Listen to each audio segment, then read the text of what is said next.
The year is 2028, and for years multinational company Omnicorp has been filling the military with their very advanced drones that keep up security around the world by using scanners that identify if someone is threatening or not on the spot. TV host Novak wants these robots to replace the police in American cities too, but people are afraid of machines and the government is against having law enforcement that can't feel. To prove his point, Novak has brought a military leader to his show to explain the details of how every operation works. He's also sent a reporter to the Middle East that will show the robots work on live TV. The reporter goes around town recording how the robots don't hurt anyone that isn't a threat, calling it a victory for safety procedures. However, the locals are clearly not happy with the fact their home is taken over by robots, so a group of rebels sneaks around with heavy weaponry and jumps on the robots for a full-out attack. Soon a violent battle ensues on the streets, with buildings getting blown up by the robots on the ground but also the flying drones that shoot any time they see an attacker. Many of these rebels also jump on the robots from roofs to bring them down.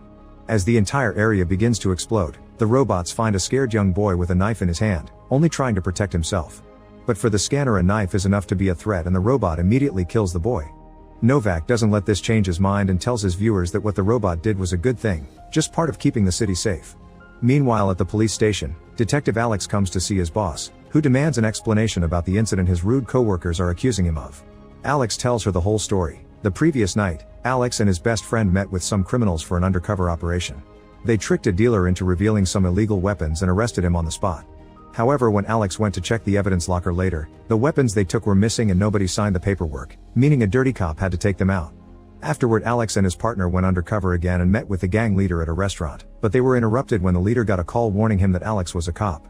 The leader immediately left the building and sent his men to kill the cops, starting a gunfight all over the place. The two policemen quickly shot back, but they were clearly outnumbered, so when they saw an opening they tried to escape through the back alley. Alex made it outside without issues, but unfortunately his best friend got shot in the process. After hearing the story, Alex's boss scolds him for going out without backup and says she'll handle the search for the dirty cop. Meanwhile, in Washington, D.C., Omnicorp CEO Sellers tries to convince the government that robot cops are a good idea, but the senator's turning him down again. Afterward, at a Minicorp's headquarters, Sellers has a meeting with his team to discuss ideas on how they can make the public accept robots on the streets. Since the senators keep mentioning the fact robots can't feel, he comes to the conclusion that they need to fusion an actual human with a machine. Meanwhile, at a special clinic, Dr. Norton is helping his latest patient adapt to his new hands. Norton specializes in robotic prosthetics that work based on your own emotions, so the patient must learn to concentrate on his mechanical hands to be able to play the guitar. The practice is interrupted by Sellers, who talks to Norton in private and convinces him to design a human-machine hybrid. Norton gets together with Sellers' team to discuss their options, but every retired policeman has had their wounds for too long and is now too emotionally traumatized to go back to work, so they need to look for a fresher case. In another part of the city, Alex's rude co-workers reveal themselves to be dirty cops, and they warn the gang leader that the police department is after him. To get rid of this investigation, they'll have to do something about Alex. Later, while Alex is visiting his best friend at the hospital, a criminal puts a bomb under his car. In the evening, Alex goes home and spends some time with his son David and his wife Clara. When they're about to get busy, Alex hears the alarm of his car go off and goes outside to check. As soon as he comes closer to the vehicle, the car explodes, leaving him severely injured. As soon as Omnicorp hears of this, they invite Clara to their offices to make an offer. They'll give Alex a whole new mechanical body so he can go on living. Clara is hesitant, but then they describe in disgusting detail all the wounds Alex has suffered, pointing out that if Clara doesn't make her choice now, Alex will die soon. Clara has no choice but to accept. 3 months later, Alex is happily seen dancing with his wife at a house party, but then the image starts crumbling down. The scientists reveal Alex's new form, which is 90% mechanical parts but his brain is still human, so he's slowly going through his memories. When they finally wake him up, Alex is confused and upset, so Norton quickly reminds him what happened and guides him through his first steps. However, the body feels too weird, and when Alex hears the word amputee he freaks out, demanding for the suit to be removed.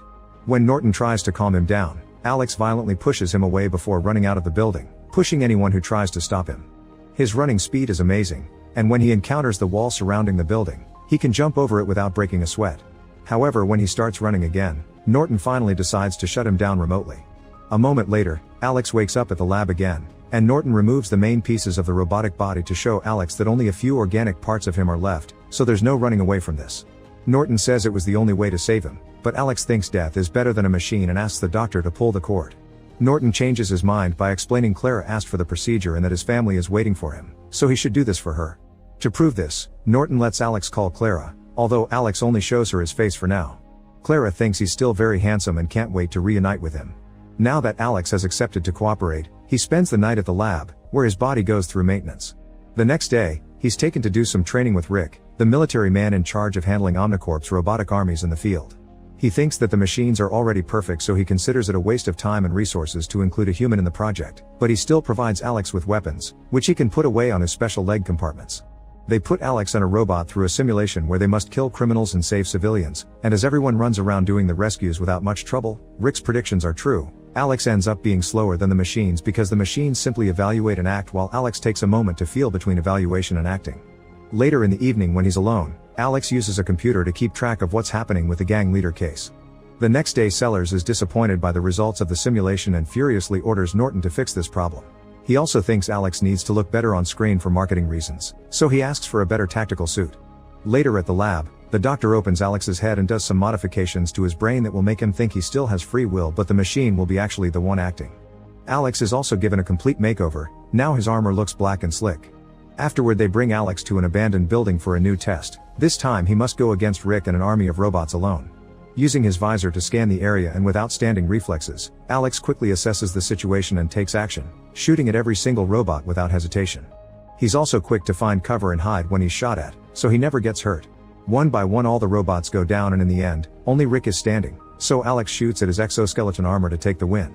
All his reaction times are perfect and he never suspects the machine is doing the choosing, so the experiment is considered a success. Sometime later, Norton takes Alex home so he can finally see his family. He's rather nervous and has to take a moment to gather courage, but as soon as Clara sees him, she doesn't hesitate to hug him. David is a bit wary, but after Alex lets him touch the cool mechanical parts, David says he's happy to see him and that he's been recording some games to watch together. Unfortunately, Alex can't stay because he must spend the night in the lab for maintenance.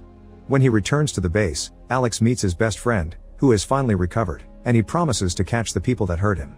A few days later, Sellers is eager to introduce Alex to the citizens in a big public event, so Norton begins transferring all the files of crimes and criminals since 2011. Alex also gathers access to every single security camera in the city. The information is a lot to handle by a human brain, and when Alex sees the recording of the explosion of his car, he has a seizure and passes out. Norton doesn't think they should have a press conference today, but the Omnicorp team forces Norton to fix the issue. Having no choice, Norton kicks everyone out except for his assistant and proceeds to suppress Alex's emotions, leaving him to act like an actual cold robot. Now they can finish downloading the whole database without trouble. When they go to the presentation, Alex concentrates on his duty and ignores his wife and friends, only seeing faces as criminals or civilians and not loved ones. Once he's on stage, his scanner begins identifying all the faces in the crowd until he finds a criminal 2 steps in front of the police. He immediately jumps into the crowd and catches the criminal in seconds without hurting anyone, which causes the population to start admiring Alex. On TV, Novak uses this incident to prove robots are better because the police had been standing next to a criminal and they never noticed. However, Clara is very upset because they won't let her or David talk to Alex. In fact, they're not allowing him to have a life at all. Norton tells her not to worry because this is just a side effect of the medicine and he'll get better soon.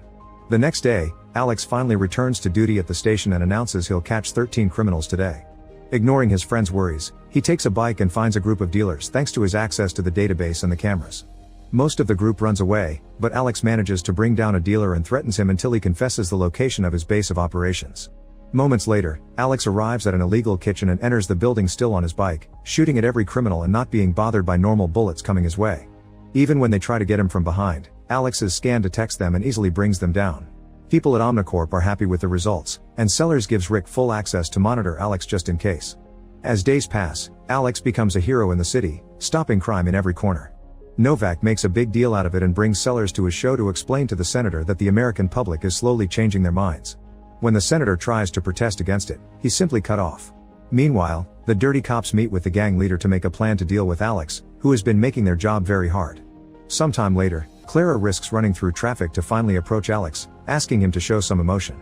She wants him to do something for his family since his son is suffering from night terrors and needs his father.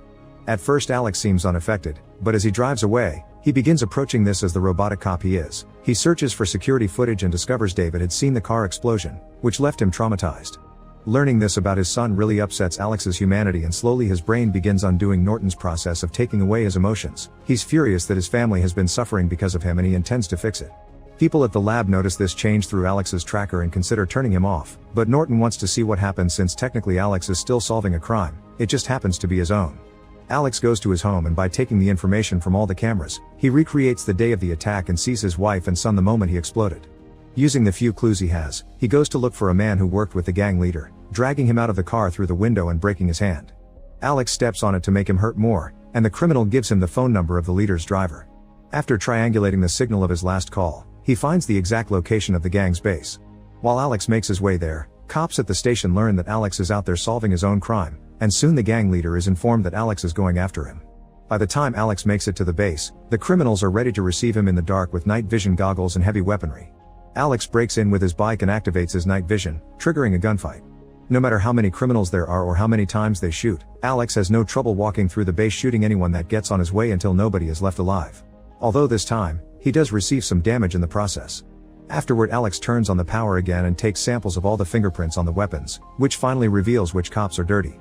Alex rushes to the police station to interrogate the men and play incriminating footage on all the computers.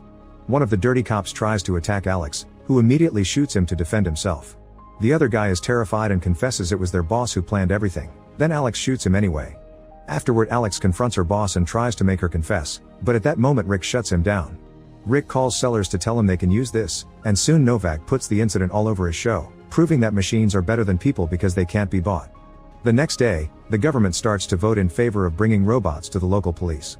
However, the transmission is interrupted by Clara, who finally goes to the news and tells everyone she hasn't been allowed to see her husband and that nobody from Amincorp will answer her calls. Clara's involvement makes Sellers worried that she'll bring Alex's humanity back and they'll lose control of him, therefore costing them the law. If they retire Alex, it'll look like their experiments aren't good enough, so instead they decide to kill Alex to make him go as a tragic hero that people will remember fondly. Sellers gets in contact with Norton to order him to do it, and when a furious Norton refuses, Sellers buys him over by offering to finance his laboratory for 10 years. Norton ends up accepting, but only if Sellers compensates Alex's family as well. Afterward, Sellers tells Rick to get his robots ready. While the law gets approved by the senators, Sellers meets with Clara and David and makes them think Alex is already dead. At the lab, Norton arrives to find there are already soldiers there demanding to see Alex, so he runs away as they open fire on him. Norton makes it to Alex first and activates a button that makes Sellers think he's dead, however Alex still wakes up. It turns out Norton took his transmitter away so nobody has access to his vitals and they can't turn Alex off ever again. After Alex quickly shoots both soldiers, Norton tells Alex about the whole plan, and Alex decides he must kill Sellers, ignoring Norton when he tries to stop him. As he takes the streets on his bike, Rick sees him from his car and warns Sellers, who is about to announce Alex's death on stream. His guards immediately take him, Clara, and David to the roof to wait for a rescue helicopter. Meanwhile, Norton goes to the police to find Alex's best friend and asks for his help. At that moment, Alex arrives at Omnicorp headquarters and finds it surrounded by Rick's robots and several guards. Alex knocks down a guard in a second to make the others surrender, then he breaks into the building using his bike and starts a gunfight with the other robots. Unlike normal criminals, the robots are much better armed and have better armor, so Alex has trouble fighting them. He keeps getting hit by heavy bullets, and when he tries to jump on a robot to stop it, he's simply thrown away and gets caught under some debris. Alex manages to free himself with some shots, but running away with a wounded leg means he's too slow and the robots begin shooting him from behind. At that moment, a police truck breaks into the building, and Alex's best friend walks in front of him, causing the robots to stop shooting because cops are safe in the system. This gives Alex the chance to escape through a back corridor. Deeper in the building, Alex finds Rick and tries to shoot him, however the system has Rick classified as non-threatening and won't allow Alex to harm him. Rick has some fun shooting Alex with warning shots, and when he's ready to shoot him for good, Alex's best friend shows up and kills Rick first. Before dying, Rick shoots him back, so Alex rushes to check on his friend. Luckily the wound is non-fatal and they just need to wait for the ambulance. Next, Alex goes to the roof, and when the helicopter sees him, it flies away without picking up the group. Sellers is confident that Alex can't attack him because he's programmed as non-threatening too, but seeing Alex fighting his programming, Sellers threatens to kill Clara and David just in case. This is actually worse because Alex's love for his family allows him to override his program for good and shoots anyway, killing Sellers as the man returns the shot. Alex falls to the ground and his family rushes to check on him, but he assures them he's fine. Sometime later, Norton gives Alex back the prototype body and informs him that from now he is allowed to spend time with his family. Meanwhile, reporters on TV show that the government is more sure now that robots shouldn't be allowed on the streets and the law is cancelled, especially when Norton accepts to testify and admit everything he did was wrong. Novak is furious and rants in front of the camera, reminding the public that the USA is still the greatest country in the world. Make sure to subscribe and turn on notifications so you can watch more videos like this. Thanks for watching.